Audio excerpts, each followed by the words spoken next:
19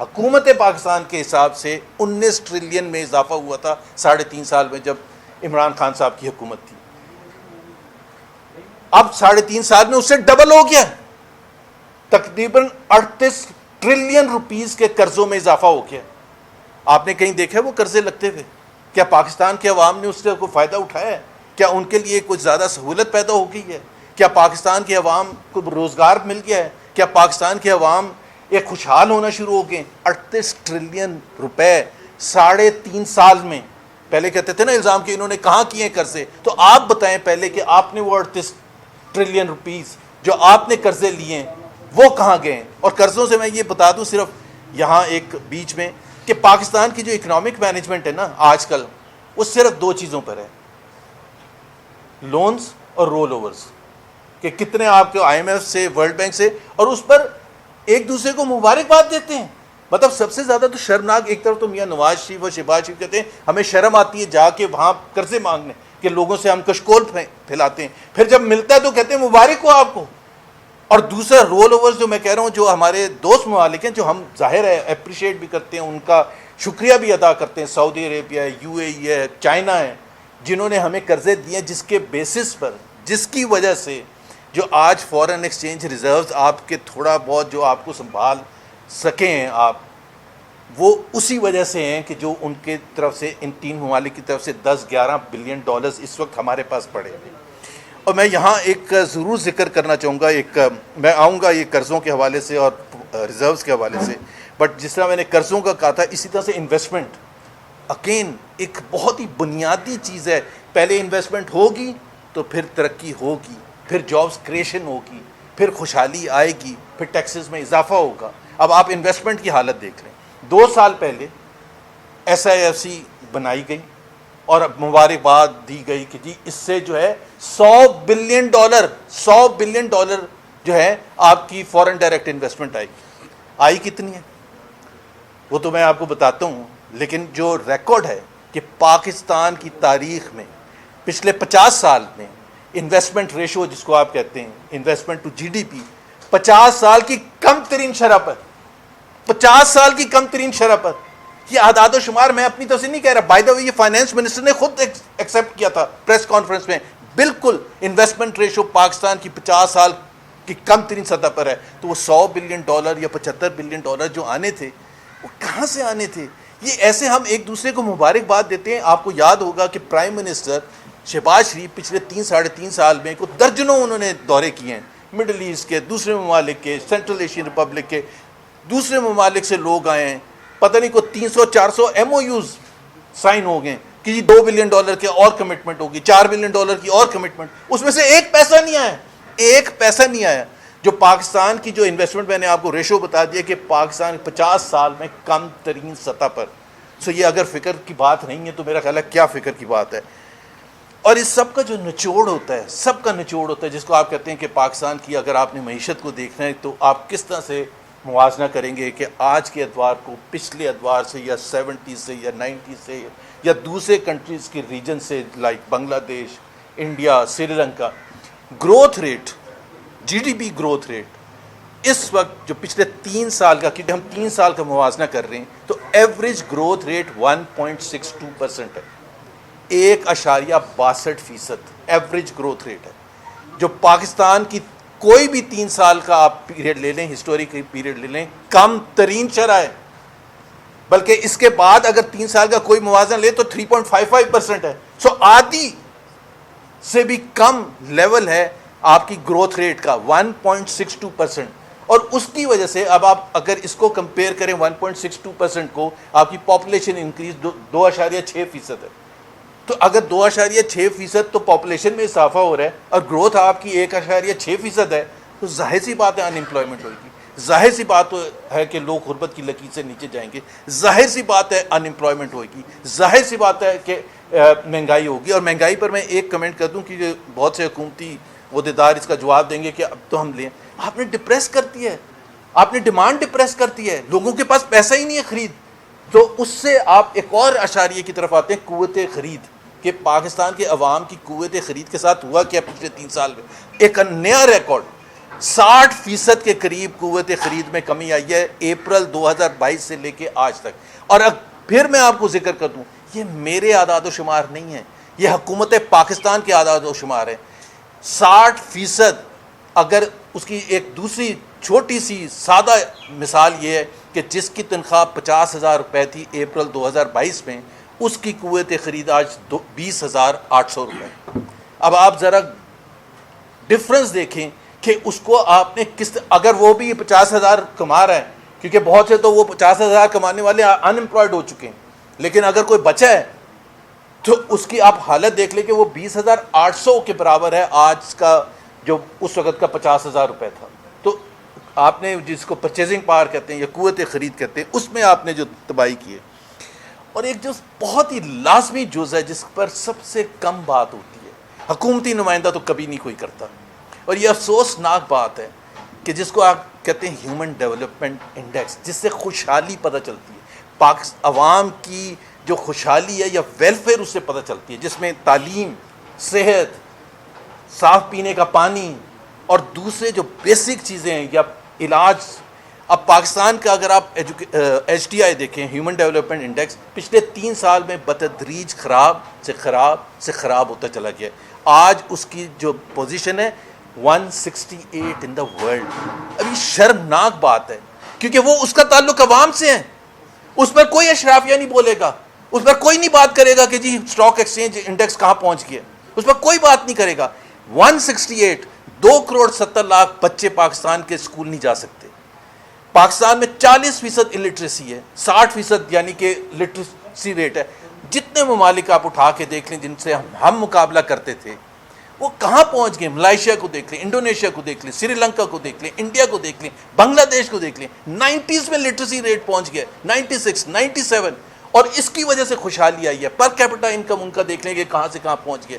ہم صرف اس میں خوش ہوتے ہیں جیو پالیٹک میں کہ جی ہمیں وائٹ ہاؤس میں بلا لیا تو ہم سمجھتے ہیں یہ حل ہے پاکستان کی معیشت کو ٹھیک کرنے کا. اگر یہ حل ہوتا تو 60 میں ایوب خان کو بھی بڑا ریڈ کارپٹ ٹریٹمنٹ دیا تھا, 80s میں بھی بڑا ریڈ کارپٹ ٹریٹمنٹ دیا تھا, مشرف صاحب کو بھی بٹ صاحب بلاتے تھے بار بار, اور بڑا سب.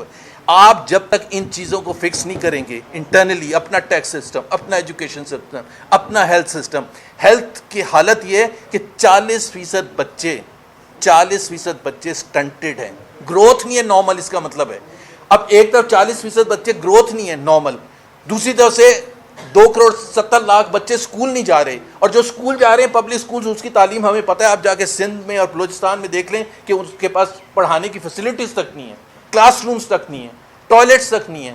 اب اس میں آپ کہہ رہے ہیں کہ پاکستان کا فیوچر بڑا زبردست ہے. میرا خیال ہے پاکستان کے عوام کو سچ بتانا چاہیے کہ پاکستان کا فیوچر بچوں کی تعلیم سے منسلک ہے, جیسے ہم اپنے گھر میں کرتے ہیں, جیسے ہم اپنے گھر کے بچوں کو کرتے ہیں. تو وہ جو بیٹھا ہے جو اسکول نہیں جا رہا ہے وہ بھی ہمارا بچہ ہے.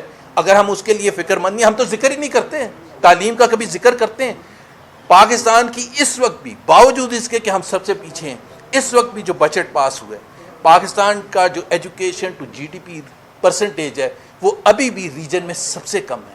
یہ آپ خود بتائیں. اور یہ جو میں ہیومن ڈیولپمنٹ انڈیکیٹر کی بات کروں, ایشیا میں صرف ایک ملک ہمارے سے پیچھے ہے, وہ افغانستان ہے, اور یہ کوئی فخر کی بات نہیں ہے. اور جو دوسرے ممالک جو ہمارے ساتھ ہیں 20 ممالک, وہ سب سہارن افریقہ کے ہیں. ہم کسی کے ساتھ نہیں کمپیٹ کر رہے, ہم کہیں بھی نہیں آگے گئے, ہم بتدریج پیچھے چلتے جا رہے ہیں. اس کے علاوہ آپ نے پبلک سیکٹر انٹرپرائزز کا دیکھ لیا, تقریباً 1 ٹریلین روپے بول کے ہم سن کے وزیر اعظم صاحب کو تھک گئے کہ جی ہم یہ کر رہے ہیں, ہم یہ کر رہے ہیں, ہم سرکولر ڈیٹ کا یہ کر رہے ہیں. اس وقت تقریباً ٹریلین روپیز نقصان برداشت کر رہی ہیں پبلک سیکٹر. کون پے کر رہا ہے؟ میں اور آپ اور یہ غریب عوام پے کر رہے ہیں.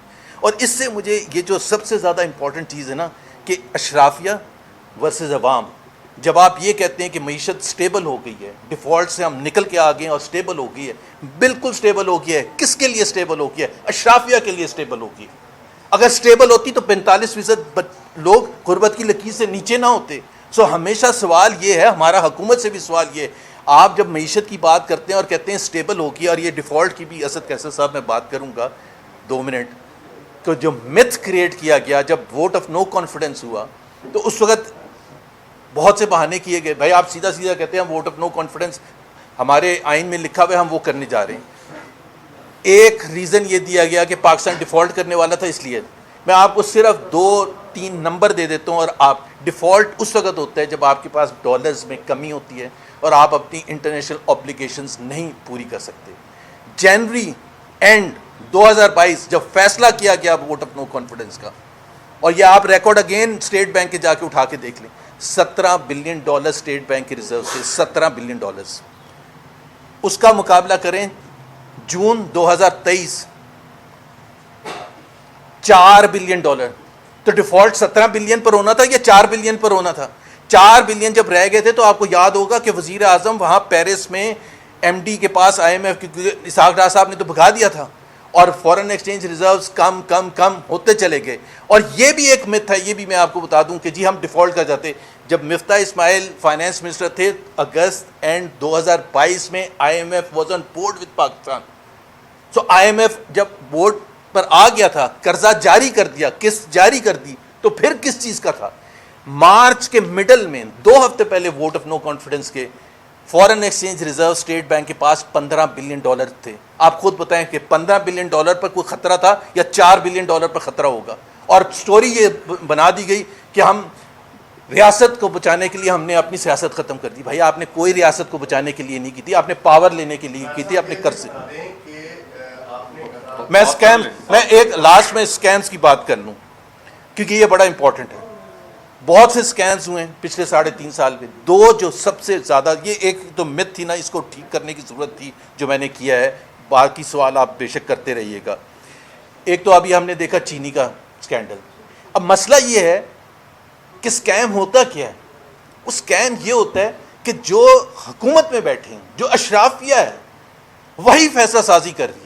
ابھی آڈیٹر جنرل نے 10 دن پہلے نیشنل اسمبلی کی کمیٹی میں یہ کہا کہ $300 بلین شوگر اونرز کی جیبوں میں گیا ہے اس پرائس انکریزز کی وجہ سے. پہلے ماشاءاللہ کافی کماتے ہیں, یہ اس کے اوپر ہے. 300 بلین کس کی جیبوں سے گیا؟ غریب عوام کی جیب سے گیا. وزیر اعظم نے جب سب ہو گیا لوٹ لیا, عوام کو تباہ کر دیا, تو انہوں نے کہا کہ جی میں شوگر مافیا کو کنفرنٹ کروں گا. تو پہلے تو آپ اپنے صاحبزادہ جو ہیں وہ بھی تو شوگر مافیا کا حصہ ہیں, ان کو تو کنفرنٹ کریں نا, ان کے تو آڈٹ کروائیں نا, ان سب کا آڈٹ کروائیں جو فیصلہ سازی میں شامل ہیں. فیصلے بھی آپ کر رہے ہیں ایکسپورٹ کے اور فیصلے بھی آپ کر رہے ہیں امپورٹ کے. صرف ایکسپورٹ اور امپورٹ کا جو ڈفرنس ہے, سیم کوانٹٹی 84 بلین تو بیچ میں سے غائب ہو گیا. 198 بلین 114 بلین آپ نے ایکسپورٹ میں کمائے, 114 بلین اسی کوانٹٹی پر, اور اسی کوانٹٹی کو منگوانے میں 198 بلین. 84 بلین کا کس کی جیبوں سے کیا؟ عوام کی جیبوں سے کیا. اب اسی طرح سے ایک ویٹ سکینڈل آیا تھا. اب ویٹ سکینڈل میں بھی 300 بلین کی ہیرا پھیری ہوئی, 300 بلین کی. لیکن ابھی اس کی رپورٹ آ گئی آڈیٹر جنرل کی, کوئی ایکشن ہوا؟ کوئی ایکشن نہیں ہوا. کیا بتایا گیا؟ پہلے تو یہ جھگڑا ہو رہا ہے کہ وہ PDM 1 کی گورنمنٹ نے فیصلے کیے تھے یا کیئر ٹیکر گورنمنٹ نے کیے تھے, یا جو PDM 2 کی گورنمنٹ آئے تھے انہوں نے فیصلے کیے تھے. اب عوام بیٹھ کے یہ انتظار کر رہی ہے کہ وہ آپس میں اس چیز پر لڑ رہے ہیں. یہ نہیں کوئی ڈینائی کر رہا کہ عوام کو 300 بلین روپے کا تھوک لگایا, یہ کوئی بھی نہیں بات کر رہا, یہ کوئی بھی نہیں ڈینائی کر رہا. لیکن ڈینائی کیا کر رہے ہیں کہ وہ کاکڑ صاحب کہتے ہیں کہ جی ہماری حکومت میں تو یہ والا فیصلہ نہیں, یہ والا ہوا تھا. PDM کی جو جانے والی حکومت تھی وہ کہتے ہیں کہ یہ نہیں, یہ ہم نے نہیں کیا تھا, یہ تو کیئر ٹیکر نے کیا تھا. اور اس کے بعد جو نئی حکومت آتی ہے انہوں نے کہا جی ہم نے تو کوئی فیصلہ ہی نہیں. حالانکہ تینوں کے تینوں رسپانسبل تھے. اور میرے نزدیک کیئر ٹیکر تھی یا PDM 1 تھی یا PDM 2, it is a continuation of the same setup جو اپریل 2022 میں شروع ہوا تھا. سو یہ چھوٹی چھوٹی چیزیں تھیں. باقی آپ کو پتہ ہے معیشت کا حالت. ایگریکلچر سیکٹر لے لیں, 5 مین کراپس لاس میں, 5 مین کراپس پاکستان کی لاس میں. ہمیں بتایا گیا کہ ہم پتہ نہیں ایگریکلچر ریولوشن لے کے آئیں گے. انڈسٹری کی آپ نے حالت دیکھی, پورا سال 2 سال گزر کے نیگیٹو لارج اسکیل مینوفیکچرنگ چل.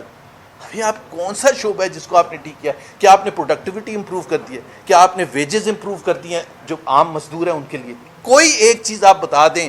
قوت خرید, مہنگائی, بے روزگاری, پاورٹی, گروتھ, کوئی بھی. یہ تو میں نے چھوٹا سا آپ کو ایک نقشہ پیش کیا ہے, اس کی آپ ڈیٹیلز میں جا سکتے ہیں. لیکن فرام اسکیمز, کرپشن, اور اس کی جو سب سے بڑی وجہ ہے, سب سے بڑی وجہ جو محمود اچکزئی صاحب نے بھی بات کی تھی, اسد کیسر صاحب نے بھی بات کی تھی, معیشت. جب تک پولیٹیکل اسٹیبلٹی نہیں ہوتی معیشت نہیں ہوتی.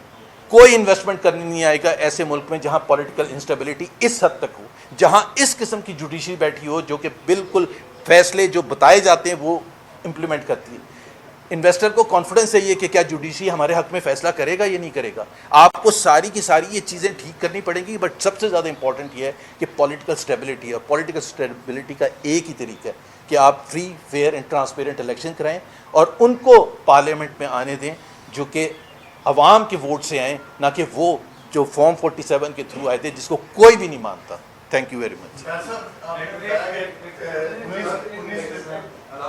جی ایک ذرا سوال ان کا آپ نے کہا کہ 3.5 سال میں کر دیا, پر ایک سوال تھوڑا سا یہ بتا دیں کہ جب عمران خان کو حکومت ملی تھی فارن ریزرو کتنے تھے, جب گئی تو فارن ریزرو کتنے تھے؟ اور اچھا میں وہ جلدی سے جواب دیتا ہوں کیونکہ علامہ صاحب نے بات کی. چونکہ مارچ کے اندر آپ کو پتا ہے چائنا کو بھی کتنے پیسے واپس کیے تھے مارچ 2022 میں, اور سعودیہ کو بھی واپس کیے گئے تھے. اس کے باوجود خزانے میں کتنے تھے؟ اب ڈبل, آپ نے کہا 19 ٹریلین سے ڈبل ہو گیا. اب خزانے نہیں آپ دو چیزوں کو مکس کر رہے ہیں. میں قرضوں کی بات کر رہا تھا ٹریلین, آپ فارن ایکسچینج ریزروز اور اس کو دونوں کو مکس کر رہے ہیں. فارن ایکسچینج ریزرو جو تھے جب پی ٹی آئی کی حکومت آئی تھی 25 ٹریلین تھے پاکستان کے ٹوٹل ڈیٹ, اور وہ جب چھوڑ کے گئے تھے 43 ٹریلین تھی.